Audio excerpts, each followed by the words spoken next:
आपके अपने YouTube channel उड़ान द फ्लाई पर आपका स्वागत है। और आज इस ऑनलाइन प्लेटफॉर्म के माध्यम से एक बार पुनः हम हड़प्पा सभ्यता पर चर्चा कर रहे हैं। जैसा कि इसके पहले की वीडियो में हड़प्पा सभ्यता के विभिन्न पहलुओं पर हम लोगों ने बात की और उसी श्रृंखला में हड़प्पाइयों के आर्थिक जीवन पर आपसे बात की जा रही है। और आज उसी के भाग 2 पर हम चर्चा करने जा रहे हैं। जबकि हम लोगों ने देखा कि हड़प्पा सभ्यता या हड़प्पाइयों के आर्थिक जीवन का जो मुख्य आधार था कृषि था और कृषि करने का प्रमाण भी हमें प्राप्त होता है। जैसे कालीबंगा से हम लोगों ने देखा कि जुताई के प्रमाण प्राप्त होते हैं, उपकरण भी हमें देखने को मिले और बहुत सारे ऐसे फसल हैं जो हड़प्पाई विभिन्न स्थलों से हमें प्राप्त हुए हैं। और हम लोगों ने देखा कि हड़प्पाई रबी की फसलें सबसे ज़्यादा उपजाते थे।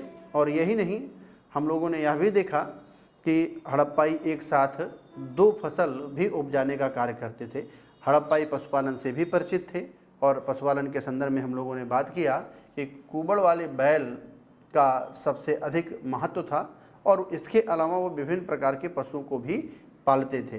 किससे परिचित थे, किससे अपरिचित थे, उन सारे संदर्भों में आपसे बात हो चुकी है। पशुपालन के बाद हम व्यापार वाणिज्य पर भी आपसे बात कर चुके हैं और हम लोगों ने देखा है कि हड़प्पाई उद्योग धंधे व्यापार वाणिज्य से भी परिचित थे और विभिन्न प्रकार के वो उद्योग भी लगाए थे और व्यापार भी करते थे। उनका व्यापार भारत में तो होता ही था, भारत के बाहर भी होता था। और उसी उद्योगों की श्रृंखला में हम लोगों ने करते करते चर्चा की थी कि यहाँ ईंट उद्योग भी था और ईंटों का अनुपात 4:2:1 का था। यह प्रश्न इम्पॉर्टेंट है, कई बार आपसे पूछा भी गया है। तो आगे हम चलते हैं। आज इसी क्रम में हम लोग जो देख रहे हैं हड़प्पा सभ्यता के आर्थिक संदर्भ में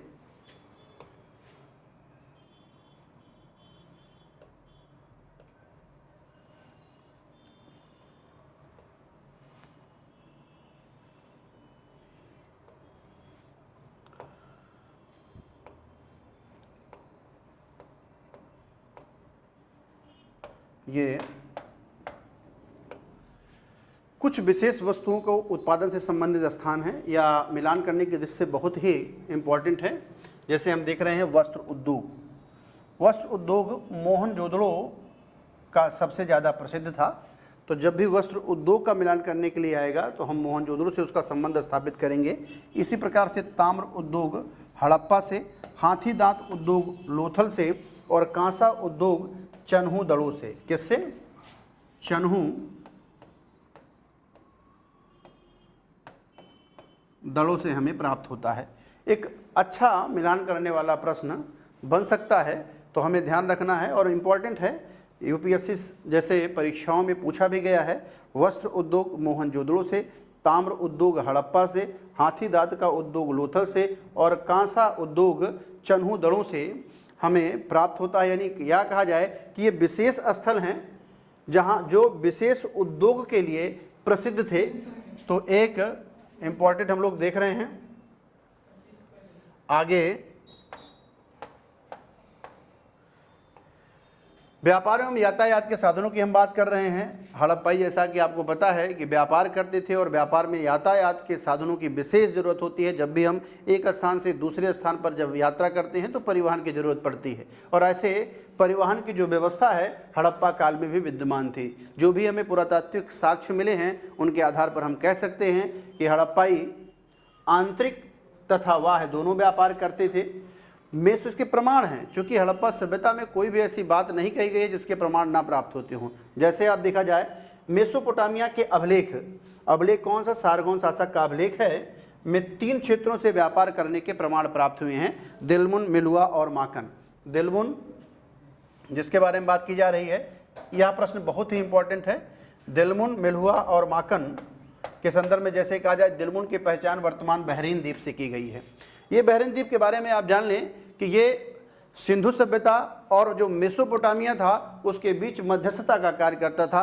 तो दिलमुन की पहचान किससे की गई है? बहरीन द्वीप से। इसी प्रकार से मिलुआ की पहचान किससे की गई है? सिंधु क्षेत्र से। यह आपसे कई बार पूछा गया है परीक्षाओं में, तो इसे आपको बहुत ध्यान देना है कि मिलुआ की पहचान किससे की गई है?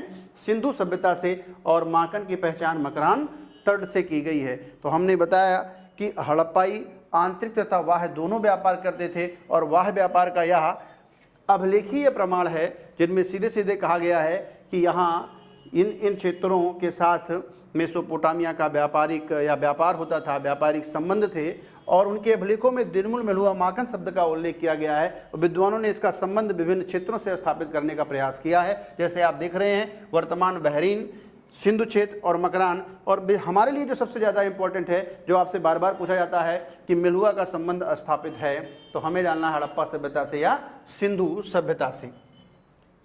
आगे अगर देखें हम तो हम देख रहे हैं हड़प्पा सभ्यता के उत्खनन से भी पता चलता है कि मोहनजोदड़ो, देखिए ये जब हम हड़प्पा सभ्यता का उत्खनन करते हैं तब भी हमें पता चलता है कि हड़प्पाई आंतरिक तथा बाह्य व्यापार दोनों किया करते थे। जैसे बाह्य व्यापार के संदर्भ में देखा जाए, मोहनजोदड़ो एवं आलमगीरपुर से मेसोपोटामिया की बेलनाकार मोहरें प्राप्त हैं। पहली बात तो यह हमारे लिए इंपॉर्टेंट है कि मेसोपोटामिया या बेलनाकार मोहर कहाँ से संबंधित थी, तो मेसोपोटामिया से। हड़प्पा सभ्यता का वह कौन सा स्थल है जहां से हमें बेलनाकार मोहरें प्राप्त हैं, तो आप देखिए मोहनजोदड़ो और आलमगीरपुर से। अब ये मोहरें अगर यहाँ पर आई हैं तो आदान प्रदान या कोई न कोई ऐसा माध्यम जरूर रहा होगा जिससे लेन देन होता रहा होगा और लेन देन कहीं न कहीं व्यापार का प्रतीक माना जा रहा है। तो यहाँ पर हम देख रहे हैं इसी प्रकार लोथल से फारस की खाड़ी की गोलाकार मोहरें प्राप्त हैं। यानी गोलाकार मोहरों का प्रचलन कहाँ पर था, फारस में, और कहाँ से प्राप्त हैं, लोथल से। यह प्रश्न आपसे विशेष तौर पर पूछा जा सकता है कि गोलाकार मोहरें कहाँ से प्राप्त हो रही हैं, किस हड़प्पाई स्थल से प्राप्त हो रही हैं, तो आपका उत्तर क्या होगा, लोथल होगा। और इस प्रकार की मोहरों का प्रचलन कहाँ पर था, तो फारस में था। और यही नहीं, उर निपुर जैसे मेसोपोटामाई जो स्थल हैं, मेसोपोटामिया के जो स्थल हैं, वहाँ से भी हमें सिंधु घाटी की मोहरें यानी सैंधो सभ्यता में जो मोहरें थी वो वहाँ पर हमें दिखाई पड़ती हैं, जिनका आकार वर्गाकार एवं आयताकार था, जिसकी चर्चा हम इससे पहले कर चुके हैं। तो ये सब आप देख रहे हैं, इसमें स्पष्ट तरीके से यह बात कही गई है कि हड़प्पाइयों का आंतरिक और बाह्य व्यापार होता था, जिसकी पुष्टि साक्ष्यों के माध्यम से की जा रही है। और यही साक्ष्य हमारे लिए इम्पॉर्टेंट है। पहली बात तो ये जान लीजिए कि जो भी सारगोन के अभिलेख में मेलुहा शब्द का जिक्र किया गया है उसका संबंध सैंधो सभ्यता से स्थापित किया गया है। दूसरा, आपने खुद ही देखा कि मोहनजोदड़ो तथा आलमगीरपुर से मेसोपोटामिया की बेलनाकार मोहरें प्राप्त हैं। इसी प्रकार फारस की खाड़ी की जो मोहरें थी गोलाकार, वो लोथल से प्राप्त हैं। और उर निपुर जैसे मेसोपोटामियाई जो स्थल हैं उनसे सिंधु घाटी सभ्यता की मोहरें प्राप्त होती हैं। तो ये साक्ष्यों के आधार पर आपसे इसे कथन दे दें कि हड़प्पाई आंतरिक या कहिए कि बाह्य व्यापार भी किया करते थे। कारण दे दें कि उर निपुर जैसे मेसोपोटामियाई स्थलों से सिंधु घाटी सभ्यता की मोहरें प्राप्त हैं। कथन कारण दोनों सही है और दोनों एक दूसरे की पुष्टि करते थे। आगे बंदरगाह भी आप देख रहे हैं, या लोथल से हमें बंदरगाह भी प्राप्त है। जैसे हम लोगों ने देखा था,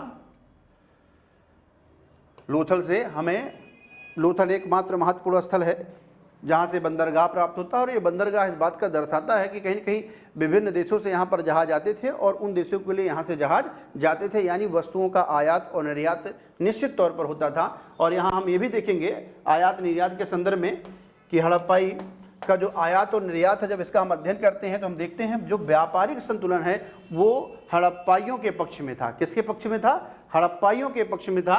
हड़प्पा निम्न वस्तुओं का देखा जाए निर्यात एवं आयात करते थे। और निर्यात के तौर पर खास तौर पर हम देखें हाथी दांत की वस्तुएं, कार्नेलियन के मन के, पशु पक्षी, काली लकड़ी, सूती वस्त्र तथा तांबे की बनी हुई वस्तुएं। यानी अगर गौर करें तो जितनी विलासिता की चीज़ें हैं वो भारत कहीं न कहीं निर्यात करता था। और आप जानते ही हैं कि ऐसी वस्तुएं हैं जिन पर कम टिकाऊ हैं, लोगों को साल 2 साल 5 साल 10 सालों में लगातार ज़रूरत पड़ेगी। और कारण क्या है कि लगातार उस देश से पैसा कहाँ पर आएगा, भारत आएगा। और आप देख रहे हैं जब पैसा भारत आए और भारत के लोग या तो खरीदें तो कम खरीदें या महत्वपूर्ण वस्तुएं खरीदें, तो इस हिसाब से जब हम देखते हैं तो हमारा जो व्यापारिक संतुलन है वो भारत के पक्ष में ठहरता है। तो आप देख रहे हैं प्राचीन काल में जो व्यापारिक संतुलन था वो भारत के पक्ष में था। ये तो अलग बात है कि भारत में जब अंग्रेज़ों का आगमन हुआ तो उन्होंने हमारी अर्थव्यवस्था को थोड़ा सा खराब इस प्रकार से कर दिया कि हम वास्तव में पूरी तरह कृषि पर निर्भर हो गए और व्यापार वाणिज्य हमारा थोड़ा खराब हो गया। और तब के बाद से अभी तक हम देख रहे हैं कि हमारा जो व्यापारिक संतुलन है वो हमारे पक्ष में नहीं है। लेकिन यहाँ हम देख रहे हैं कि हड़प्पाइयों के समय जो व्यापारिक संतुलन था वो हड़प्पा के पक्ष में था। अगर हम नेक्स्ट देखें, आयात की वस्तुओं में यहाँ से भी प्रश्न कई बार आपसे पूछे जाते हैं कि हड़प्पाई किन किन वस्तुओं का आयात और निर्यात करते थे। तो जब हम खरीदने की बात कर रहे हैं, देखिए, तो आंतरिक हो या बाह्य दोनों को संदर्भ में देखना है। सोना हम कर्नाटक की कोलार खान से मिलान करने के लिए कई बार आता है और आप देख रहे हैं ये पिकली हल एक प्रकार का नौपाषाणिक भी स्थल रहा है।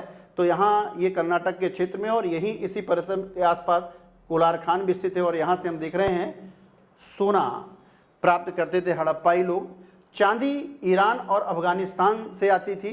इसी प्रकार से तांबा राजस्थान कहा जाता है। राजस्थान की खेतड़ी जो गणेश्वर संस्कृत के आसपास का क्षेत्र है, ताम्रपाषाणिक स्थल है गणेश्वर।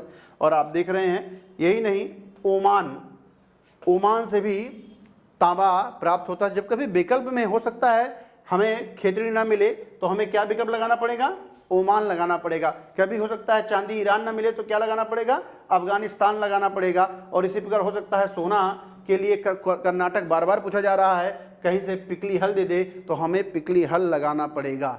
ठीक है ना, हो सकता है पर्टिकुलर स्थान के बारे में पूछ ले और इसी प्रकार बिटुमिनस के बारे में देख रहे हैं तो ईरान से और लाजवर्द बदख्शा मध्य एशिया से आयात होता था। तो हम आयातित वस्तुओं को संदर्भ में देखा जाए, ये जो आयातित वस्तुएं हैं इनके बारे में कई बार विद्वानों ने चर्चा की भी की है और इनका जो निष्कर्ष निकल करके आया है वो कमोबेश यही है कि सोना, चांदी, तांबा, बिटुमिनस और लाजवर्द ये हड़प्पाई लोग विभिन्न क्षेत्रों से आयात करते थे। तो यहाँ ध्यान देना है।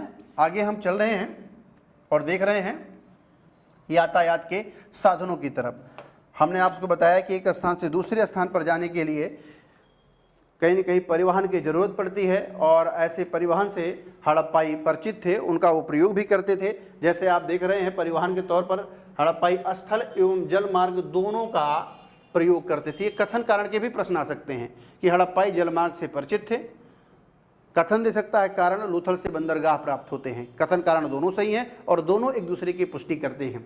स्थल मार्ग के लिए ठोस पहिए, यहाँ ये ध्यान रखना है, वाली बैलगाड़ी का प्रयोग करते थे। ठोस पहिए का मतलब आप समझ रहे हैं, गांव वगैरह में ऐसे ठोस पहिए से युक्त बैलगाड़ी पहले शुरू में बहुत दिखाई पड़ते थे जिनको बैल खींचा करते थे। और लेकिन जब हम वैदिक कालीन जब हम रथ की बात करेंगे, पहियों की बात करेंगे तो वो तीली वाले होंगे। अगर यहाँ यह कहा जाए कि हड़प्पाई स्थल मार्ग के लिए तीली वाले पहिए का प्रयोग करते थे तो यह लाइन हमारी गलत हो जाएगी, क्योंकि तीली वाले पहिए की विशेषता क्या है, वैदिक काल की। यहाँ पर हम देख रहे हैं स्थल मार्ग के लिए जो इनके समय में जो बैलगाड़ी के पहिए विद्यमान थे वो ठोस पहिए थे। और बनावली से बैलगाड़ी के पहिए के निशान प्राप्त हुए हैं। जैसे आप देखते हैं गांव में जब कच्ची सड़कें रहती हैं, उसे भी आप जानते हैं हड़प्पा सभ्यता की जो सड़कें थी वो कच्ची थी। इस बात को ध्यान रखना है। हड़प्पा भले से नगरीय सभ्यता थी लेकिन हड़प्पाइयों की सड़कें कैसे थी, कच्ची। गांव वगैरह में पहले देखिए जो कच्ची सड़कें हुआ करती थी तो उन पर एक लीक बन जाती थी। आप देखिए उसके बीच में घास फूस और जहाँ से वाहन आते और जाते थे वो बिल्कुल साफ रहता था। और आप देखिए रात में भी लोगों को लाइट की ज़रूरत नहीं पड़ती थी, उस लीक के सहारे लोग अपने घर पहुंच जाते थे। जब भी कभी बैलगाड़ी या चार पहिए वाले वाहन भी आते थे तो उसी लीक को पकड़ करके वो क्या है सड़क पर चलते थे और उनको बहुत आसानी होती थी। इस तरह की चीज़ें हमें हड़प्पा में भी देखने को मिलती है। और इसी प्रकार का कमोबेश जो लीक है मुझे बनावली से प्राप्त होता है और उस लीक को देख करके विद्वानों ने कहा है कि ये बैलगाड़ी के पहिए के निशान हैं। इसी प्रकार से हम देख रहे हैं चन्हूदड़ों से कांसे की गाड़ी, दैमाबाद से भी रथ प्राप्त होता है। और तो ये कांसे की गाड़ी या रथ का प्राप्त होना, बैलगाड़ी की लीक का प्राप्त होना और ठोस पहिए का प्राप्त होना, ये सब इंडिकेट करते हैं कि हड़प्पाई स्थल मार्ग का प्रयोग करते थे। और स्थल मार्ग के पर प्रयोग के दौरान वो विभिन्न प्रकार के साधनों का प्रयोग करते थे जो यहाँ पर स्पष्ट तरीके से दिखाई पड़ रहे हैं। इसी प्रकार जलमार्ग में ही हमने चर्चा किया कि हड़प्पाई जलमार्ग से परिचित थे, कथन में भी आ सकता है। और आप देख रहे हैं कैसे लोथल से हमें बंदरगाह तो प्राप्त होते ही हैं, लेकिन कई ऐसे भी प्रमाण प्राप्त हुए हैं जिनके आधार पर कह सकते हैं कि वाकई हड़प्पाई जल मार्ग से परिचित है। जैसे नाव की आकृति की मोहर पर नाव की जो आकृति मिली हुई है वो मोहनजोदड़ो और लोथल से प्राप्त है। कहाँ से प्राप्त है? मोहनजोदड़ो और लोथल से प्राप्त है। इस बात का ध्यान रखना है। मिलान करने में यह प्रश्न आपसे पूछा जा सकता है, कथन कारण के तौर पर पूछा जा सकता है कि हड़प्पाई जलमार्ग का प्रयोग करते थे, कथन आ सकता है। कारण में पूछ सकते हैं कि नाव की आकृति से युक्त मोहर मोहनजोदड़ो से प्राप्त है, कथन कारण दोनों सही है, दोनों एक दूसरे की पुष्टि करते हैं। अगर यहाँ पर कोई और स्थल दे दें तो फिर आपका कथन तो सही होगा लेकिन कारण गलत हो जाएगा। इसी प्रकार से मिट्टी का खिलौना युक्त जो नाव मिला हुआ है वो हड़प्पा और लोथल से मिला हुआ है। गोदीबाड़ा के प्रमाण हमें लोथल से प्राप्त होते हैं। यह प्रश्न कई बार आता है कि हड़प्पा सभ्यता में गोदीबाड़ा बंदरगाह के प्रमाण कहाँ से प्राप्त होते हैं, तो आपका उत्तर क्या होगा? लोथल होगा। तो इस बात का भी हमें विशेष तौर पर ध्यान देना है। जो सबसे ज़्यादा महत्वपूर्ण प्रश्न है, बार बार उन प्रश्नों की पुनरावृत्ति हो रही है, उनको हम विशेष तौर पर देखेंगे ताकि वो गलत ना हो, लेकिन उन प्रश्नों की तरफ भी हम ध्यान देंगे जो भले से जिनकी पुनरावृत्ति नहीं है और नए प्रश्न बन रहे हैं। जैसा कि देख रहे हैं कि आजकल इतिहास में कुछ नए प्रश्न बनने लगे हैं, तो कमोबेश अगर हम थोड़ा यहाँ पर ध्यान देंगे तो वो नए प्रश्न को भी हम बड़े अच्छे तरीके से कर ले जाएंगे। तो हम देख रहे हैं गोदीबाड़ा का प्रमाण हमें कहाँ से प्राप्त है? लोथल से। ध्यान देना है, सूतकांगे डोर को हड़प्पा सभ्यता का व्यापारिक चौराहा कहा गया है। यह प्रश्न आपके लिए नया हो सकता है कि व्यापारिक चौराहा किसे कहा गया है? सुतका को, सुतकोटरा, सुतकांगे डोर, इस टाइप का हो सकता है। मोहनजोदड़ो, तो याद रखना है सुतकांगे डोर बलूचिस्तान की बात हम लोगों ने की थी, पश्चिमी स्थल था, दास नदी के किनारे स्थित है। और यहाँ देख रहे हैं इस स्थल को क्या कहा गया है? व्यापारिक चौराहा कहा गया है। ये आपका एक नया प्रश्न है जो कि एग्जाम की दृष्टि से महत्वपूर्ण हो सकता है। आगे हम देख रहे हैं माप तौल में हड़प्पाई माप तौल से भी परिचित थे और आप देख रहे हैं कि वो दशमलव पद्धति हो उसका भी प्रयोग करते थे और गुणांक पद्धति से भी परिचित थे। और हड़प्पाई मापने एवं तौलने से जैसा कि परिचित थे, मापने के लिए वो फुट का या घन का प्रयोग करते थे, क्योंकि लोथल से कांसे का एक स्केल प्राप्त हुआ है। यह प्रश्न भी आपसे पूछ सकता है कि कांसे का स्केल कहाँ से प्राप्त हुआ है? लोथल से। इसी प्रकार से कांसे की एक तराजू हमें प्राप्त है मोहनजोदड़ो से। तो यहाँ ध्यान रखना है कि कांसे की तराजू कहाँ से प्राप्त है? मोहनजोदड़ो से। कथन कारण यहाँ से भी प्रश्न पूछे जा सकते हैं कि हड़प्पाई माप तौल से परिचित थे, और ये भी हो सकता है कि उनके जो तौल का या मापने का पैमाना था वो दशमलव या गुणांक पद्धति पर आधारित था। 16 गुणे 16 या 2 दूना 4, 8 अठाई 64, इस प्रकार से आप देखेंगे देखने को मिलता है। अगर नेक्स्ट करें तो आप लोग देख रहे हैं कि तौलने के लिए अभी बात भी हुई, गुणांक का प्रयोग किया गया था, या तौलने के लिए एक रूपता पर आधारित बटखरे का प्रयोग करते थे जो 16 गुणे 16 के गुणांक पर आधारित थे। हड़प्पा सभ्यता में विनिमय का आधार वस्तु विनिमय प्रणाली था। क्या था? वस्तु विनिमय प्रणाली था। यहाँ हम देख रहे हैं कि हड़प्पाई तौलने से भी परिचित थे और देख रहे हैं वो गुणांक पर आधारित जो भी बटखरे वगैरह थे उनका प्रयोग किया करते थे। इसके अलावा हम देख रहे हैं जो इनके यहाँ वस्तु विनिमय का जो साधन था, वस्तु विनिमय जो लेन देन का साधन था वो वस्तु विनिमय था। वस्तु विनिमय क्या होता है? एक वस्तु को दे करके दूसरी वस्तु को लेना। जैसे गांव वगैरह में जाइए, जैसे आजकल देखा जाए कि धान वगैरह हुआ है, अब उधर से कोई सब्जी वगैरह लेने के लिए आ रहे हैं, तो आप बेचने के लिए आ रहे हैं, तो इधर क्या है, धान दे करके सब्जियां खरीद लेते हैं। आज से कुछ समय पहले लोगों के पास इतना पैसा नहीं था, और नहीं था तो आप देख रहे हैं वो वस्तु विनिमय के माध्यम से ही वस्तुओं का लेन देन करते थे। जब भी बाजार कभी हुआ करता था तो बाजार के पहले एक व्यक्ति तराजू लेकर के बैठा हुआ करता था, उसके जेब में कुछ पैसे थे, लोग अपने कहीं न कहीं अनाज को उसको देते थे, उससे पैसे लेते थे और पैसे लेकर के बाजार जाते थे। अगर गांव पर कोई व्यक्ति आ गया बेचने के लिए कोई वस्तु, तो हम लोग यह देखते थे कि उसको यही क्या नाम है अनाज वगैरह दे करके उससे सब्जियां वगैरह ले लेते थे। और तो और छोड़िए, गांव में जब गर्मी के समय में आप देखिए जो क्या नाम है ये आइसक्रीम वगैरह बेचने के लिए आते थे, तो आइसक्रीम के दौरान भी हम लोग यह भी नहीं सोचते थे, या कोई भी व्यक्ति उस तो पैसे की कमी थी तो लोग क्या करते थे कि जो भी अनाज है उसके बदले में लोग लेन देन कर लिया करते थे।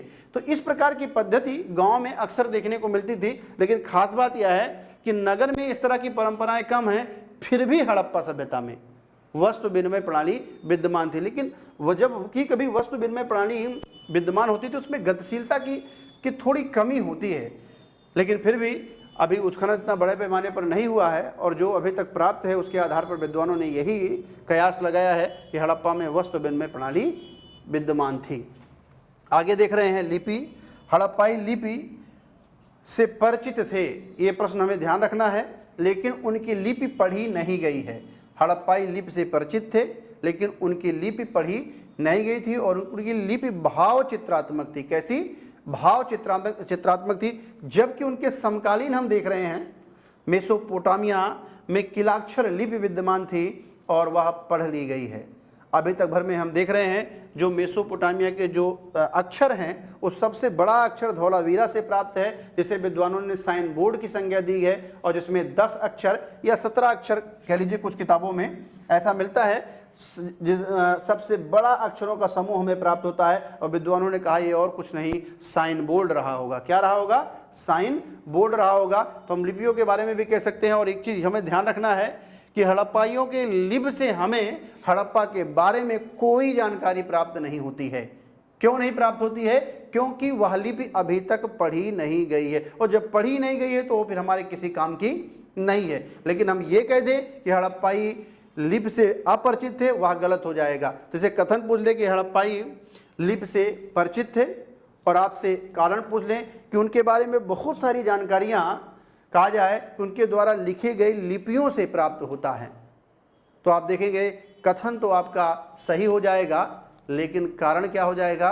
गलत हो जाएगा, क्योंकि उनकी लिपि नहीं पढ़ी गई है। तो कैसे उनके बारे में, उसके माध्यम से हमें हड़प्पाइयों के बारे में जानकारी प्राप्त होगी? तो इस बात का हमें ध्यान रखना है कि सबसे बड़ा साइन बोर्ड, यह प्रश्न कई बार पूछा गया है। धौलावीरा, धौलावीरा एकमात्र स्थल है जिनका विभाजन 3 भागों में किया गया है, दुर्ग, मध्य और निचला नगर। आपने यह भी देखा था कि धौलावीरा का शाब्दिक अर्थ सफ़ेद कुआं होता है। इससे पहले हम लोगों ने बात की है इस संदर्भ में। स्टेडियम के प्रमाण आपको यहाँ से प्राप्त हैं, 16 जलाशय यहाँ से प्राप्त हो रहे हैं, और यही नहीं, चट्टान पर आधारित ये महत्वपूर्ण स्थल भी है, और यहाँ से सबसे बड़ा अक्षरों का समूह प्राप्त है, जिसे विद्वानों ने साइन बोर्ड कहा है। क्या कहा है? साइन बोर्ड कहा है। तो इस तरीके से हम लोगों ने हड़प्पा सभ्यता के आर्थिक जीवन पर बात की, और यह आर्थिक जीवन हमारे लिए बहुत ही महत्वपूर्ण है। इससे हर बार किसी न किसी परीक्षा में प्रश्न पूछे जाते हैं, और परीक्षाओं के में पूछे गए प्रश्नों की जो प्रकृति है बिल्कुल ऐसे ही देखने को मिलती है। तो इसलिए यह टॉपिक निश्चित ही बहुत ही महत्वपूर्ण था। आगे ही अपने इसी प्रकार नेक्स्ट वीडियो में हम आपसे बात करेंगे, जिसमें हड़प्पा के अन्य पक्षों के बारे में प्रकाश डाला जाएगा, और उसी के ठीक उपरांत हड़प्पा सभ्यता के पतन पर चर्चा करते हुए हम वैदिक काल में प्रवेश करेंगे। तो ठीक है, जल्दी ही मिलते हैं अपने नेक्स्ट वीडियो में। धन्यवाद।